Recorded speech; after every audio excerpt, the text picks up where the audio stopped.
Jumpa lagi dengan Nur Siti Sirait. Semoga hari ini lebih baik dari hari kemarin. Di tahun 2024 kita lebih oke, lebih semangat, lebih sehat, dan happy tentunya. Stroker harus bahagia. Ada teman aku, ada Pak Andreas. Boleh dikunjungi juga. Dia punya channel Stroker harus bahagia.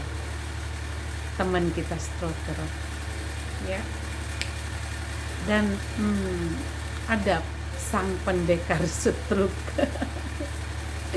Dia bikin buku namanya Sang Pendekar Stroke, namanya Pak Ledwig Lowrika. Tapi dia punya channel namanya Sang Pendekar Stroke. Itu satu. Dan yang kedua lagi, yang tadi pertama satu ada stroker harus bahagia. Oke, cek channelnya ya. Aduh sorry, hidung saya gatal, ini masih kesemutan ini. Muka saya ini masih kebas ini.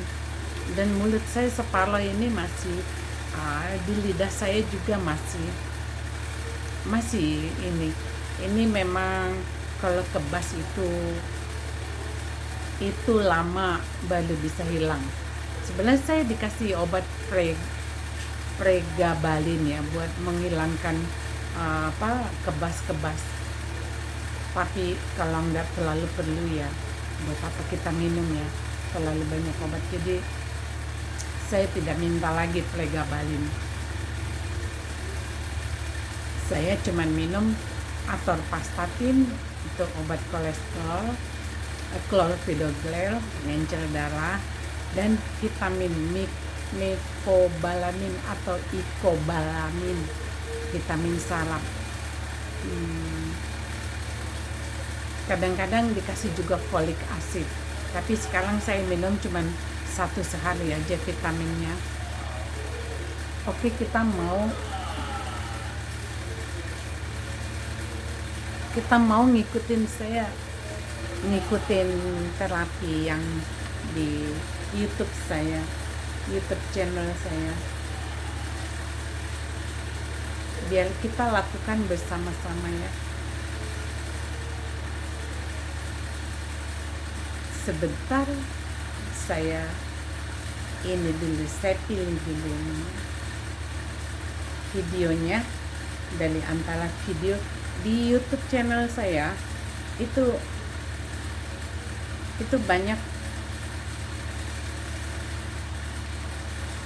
okupasi terapi. Jadi saya melakukannya itu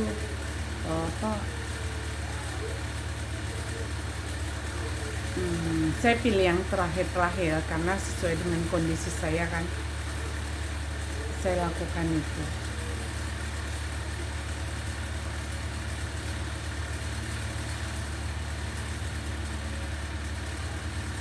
Yang terakhir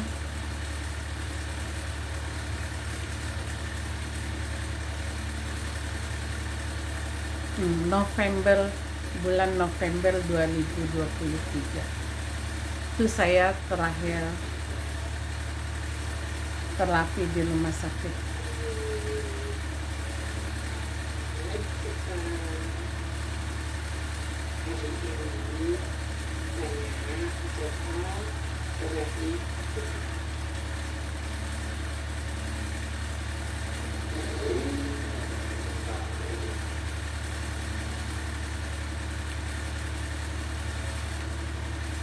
Nah, oke, kita mulai.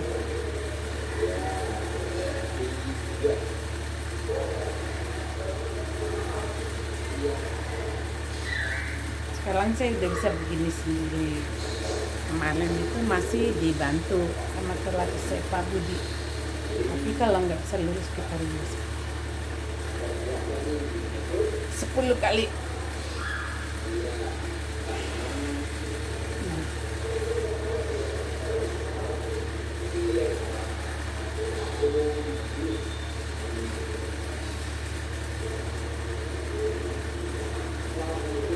Wah, Sepuluh,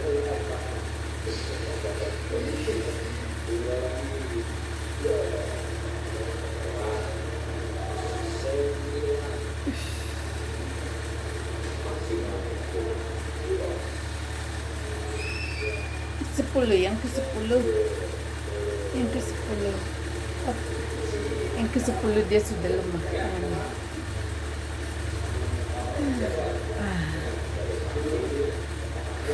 Tarik nafas. Kemudian 1, 2. Sekarang sudah bisa begini. Tadinya dipegangin sama terapis.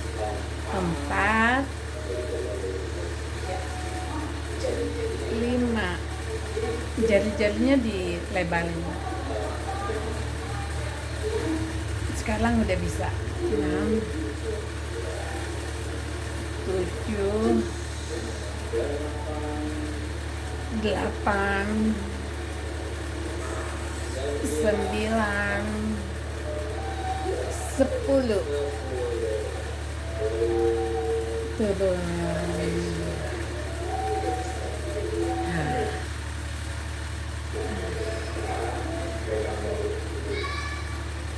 Sekarang pegang bahu.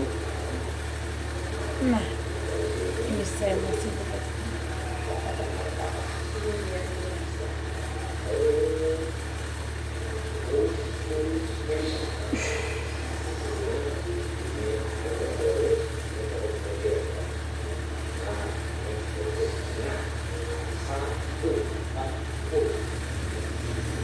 Tekuk. Lurus.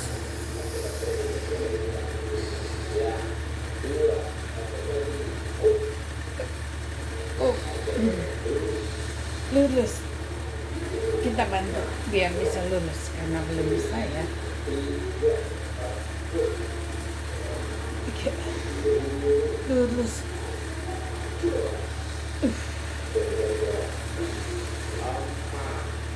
4,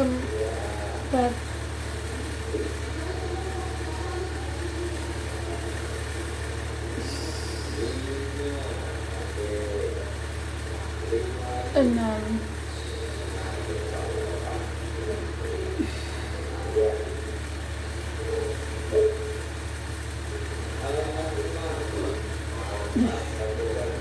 7.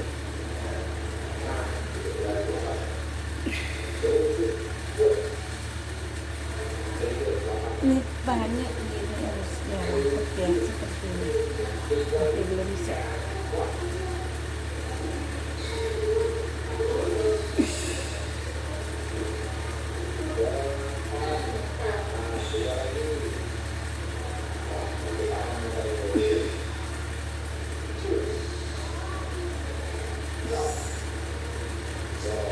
Sembilan,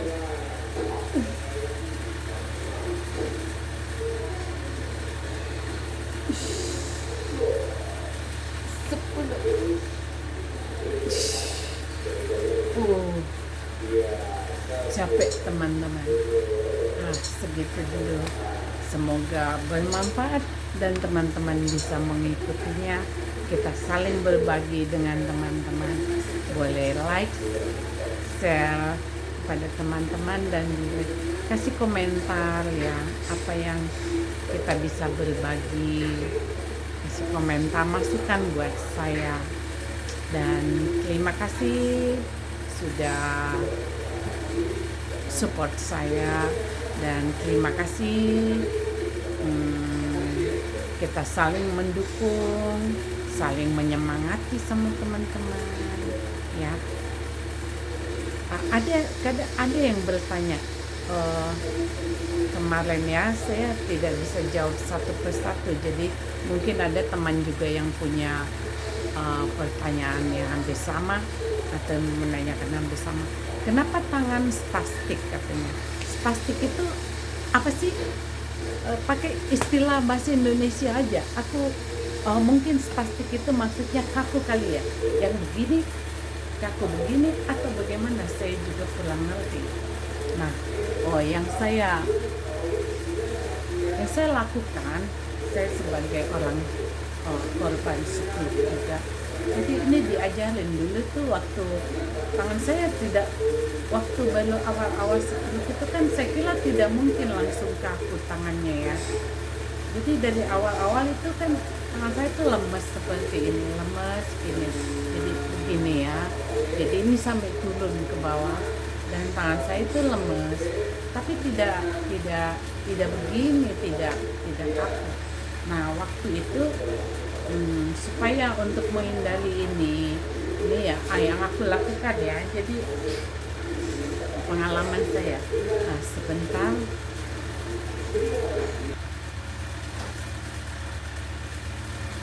Nah, saya pakai alat seperti ini.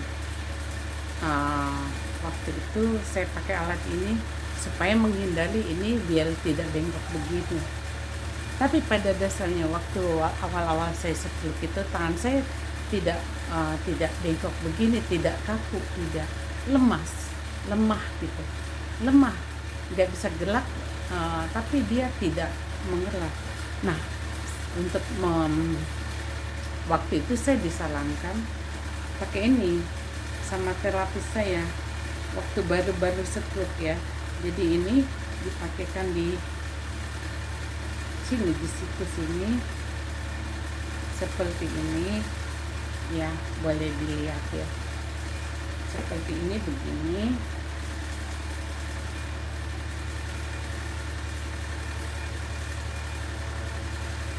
Sebentar saya pakai dulu baru nanti saya tunjukkan ya teman-teman ya.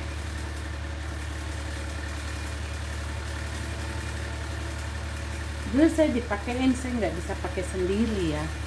Dulu saya dipakein ya waktu baru-baru stroke. Saya nggak bisa duduk aja susah, bisa jatuh kita. Jadi harus dibantu. Nah, saya pakai seperti ini, boleh dilihat ya. Aduh. Jadi ini kan jadi lurus kan. Jadi saya pakai seperti ini. Jadi dia lurus. Ini tidak begini. Nah, jadi dia lurus karena pakai ini. Ini ada besinya. Namanya apa saya juga nggak tahu ya, lupa ya. Ini sudah lama, sekarang saya tidak pakai lagi. Sebenarnya bisa sih buat ini ya, untuk biar lurus. Tapi kan tidak boleh terus-terusan pakai ini, kata terapisnya. Jadi sometimes saya pakai ini. Kalau tidur jangan digunakan, nanti kita punya tangan terikat terus ya. Jadi saya pakai ini. Nah, terus saya disuruh latihan supaya tangan saya tidak bengkok ya. Saya udah pakai ini kan lurus tuh. Terus ditekan di sini kursi. Ini kan karena ini sudah ketahan ya.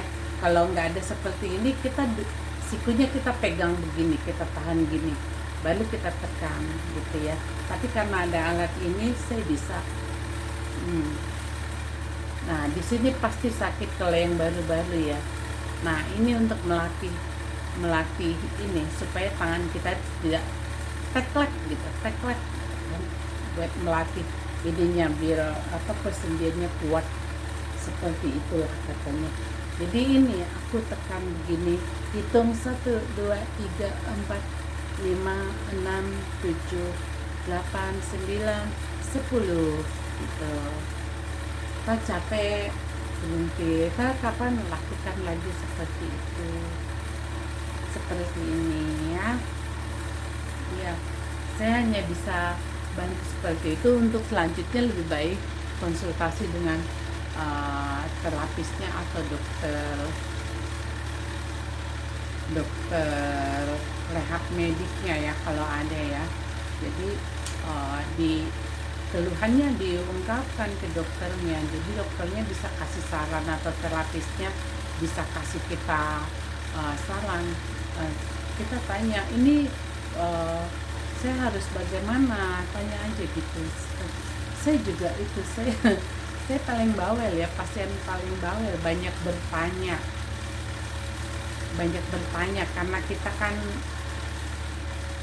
kita kan perlu tahu ya caranya bagaimana supaya jangan sampai misalnya gitu, jangan sampai kita tidak bisa pulih. Jadi saya harus bagaimana nih dok? Aku bilang gitu, saya harus bagaimana nih Pak, apa yang harus saya lakukan supaya jari-jari saya bisa menggenggam. Terus dikasih tahu lah, oh ini terapi yang ini Bu harus lakukan rajin-rajin. Nah kita lakukan seperti itu ya teman-teman ya. Jadi untuk ininya kan sebaiknya kita konsultasi dengan dokter kita, karena saya kan sama dengan teman-teman penderita siklus, cuman kita berbagi pengalaman apa yang saya lakukan ya. Ini saya buka. Jadi ini di dalam ada besinya teman-teman. Ini ada besinya seperti. Nah tuh, ini ada besinya, penyanggahnya ya. 1, 2, 3, 4. 4 besinya. 4 besinya seperti ini. Itu yang menahan tangan kita jadi bisa lurus. Seperti itu ya. Terus kalau ditanya saya itu stroke-nya sudah berapa lama? Saya stroke-nya itu sudah 2,5 tahun. Mau 2 tahun 7 bulan lah nanti, akhir pertengahan Januari ini 2 tahun 7 bulan. Terus saya stroke-nya itu karena ada penyumbatan di otak sebelah kanan. Ada 3 sumbatan di otak sebelah kanan. Jadi yang lemah itu kiri. Sama sekali tadinya tidak bisa bergerak, jari-jarinya juga tidak bisa bergerak. Dan saya selama 4 bulan itu menggunakan kursi roda kalau di bawah kontrol, karena belum kuat untuk jalan, masih takut jatuh ya. Baru kemudian saya bisa pakai tongkat, itu mungkin jalan pakai tongkat setelah mungkin 5 bulan 6 bulan. Jadi terus kemudian baru nanti saya bisa jalan tidak pakai tongkat itu setelah 8 bulan apa 10 bulan gitulah.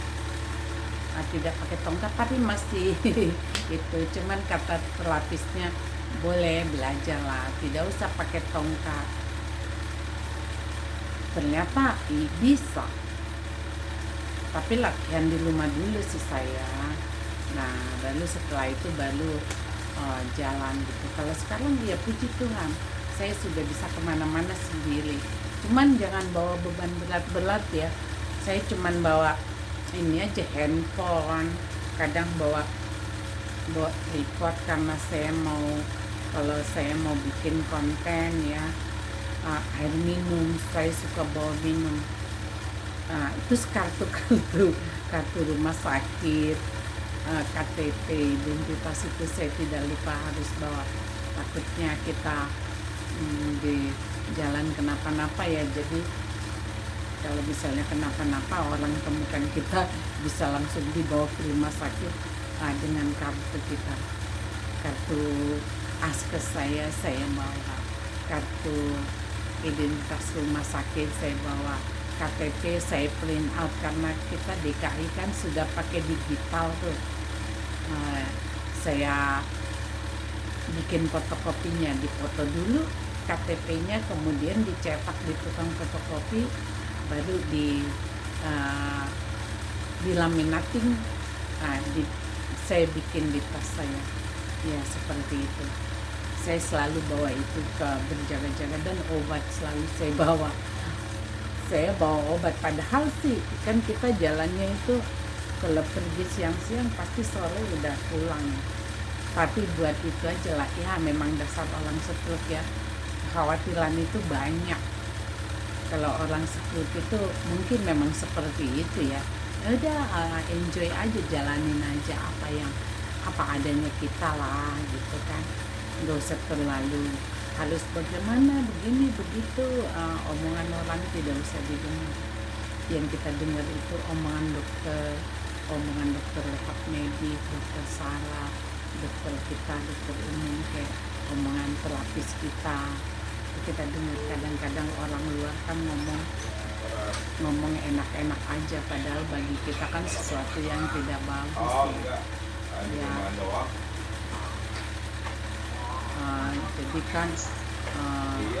Jadi kan ini apa,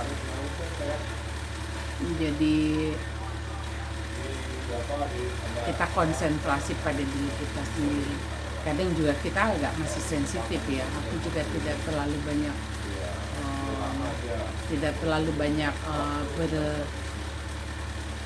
maksudnya gitu, membahas sesuatu yang dengan orang yang bukan sama-sama seperti kita, karena mereka kadang-kadang tidak mengerti kita ya.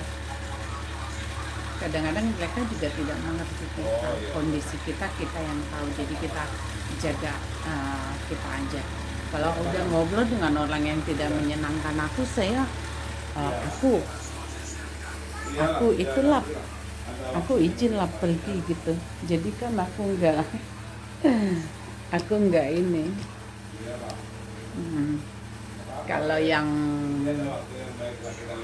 Kalau yang aku suka gitu ya, aku ini oke, join gitu kan, ngobrol. Tapi kalau ada yang pembicaranya aku agak kurang ini gitu, udah aku mundur aja. Terus lagi gini, kalau misalnya ada masalah di keluarga gitu ya, saya bilang please tolong jangan suruh saya mikir. Saya bilang jangan suruh saya mikir, karena saya ini diri saya sendiri aja saya juga tidak bisa pikirkan, kadang tidak bisa kasih solusi buat diri sendiri, karena kita juga kan suka dibantu ya kan. Jadi jangan melibatkan orang stroke dengan sesuatu masalah yang harus membuat kita jadi berpikir dan atau bikin ada problema tertentu. Kalau ini ada keluarga baru stroke, please tolong jangan dia sampai dengar, karena kita kalau waktu baru-baru itu saya benar-benar dijaga. Kalau sekarang pun kalau ada masalah terlalu pelik-pelik gitu, saya bilang maaf, saya tidak usah ikut di dalam itu. Saya bilang gitu, maafkan saya tidak bisa. Jadi saya bukan tidak mau peduli, tapi memang saya belum bisa untuk disuruh berpikir. Saya bilang suami dan anak-anak, dan mereka mengerti saya. Ya begitu teman-teman ya. Oke. Untuk sekarang saat ini pertemuan kita sekarang segitu dulu berbaginya. Semoga ada manfaatnya, dan buat teman-teman yang lain jika ada yang mau ditanyakan atau kita saling sharing di sini, ya boleh, nanti saya jawab sebisanya saya ya kan, menurut dengan pengalaman pribadi saya yang saya sudah lakukan. Oh iya, kalau mau ditanya umur saya nanti Februari 2024 ini, tanggal 11 Februari itu ulang tahun saya yang ke 62 tahun. Sudah tua ya.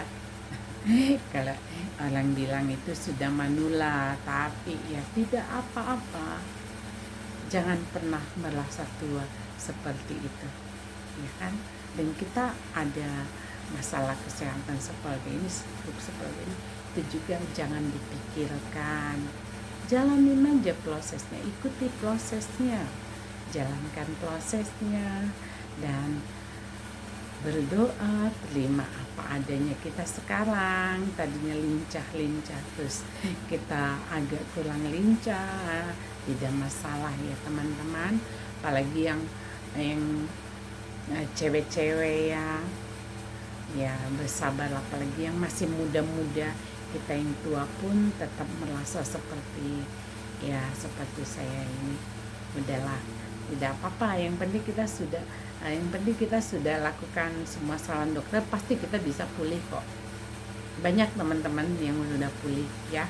Oke, tetap semangat.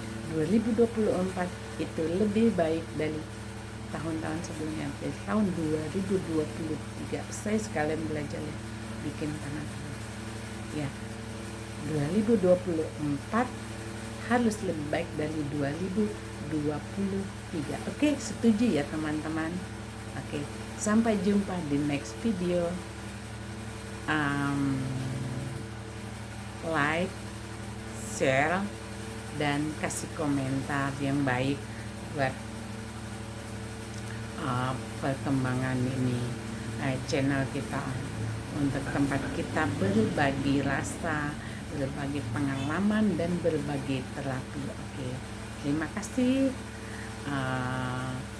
Stalker biar selalu bahagia dan sukacita di dalam kasih Tuhan.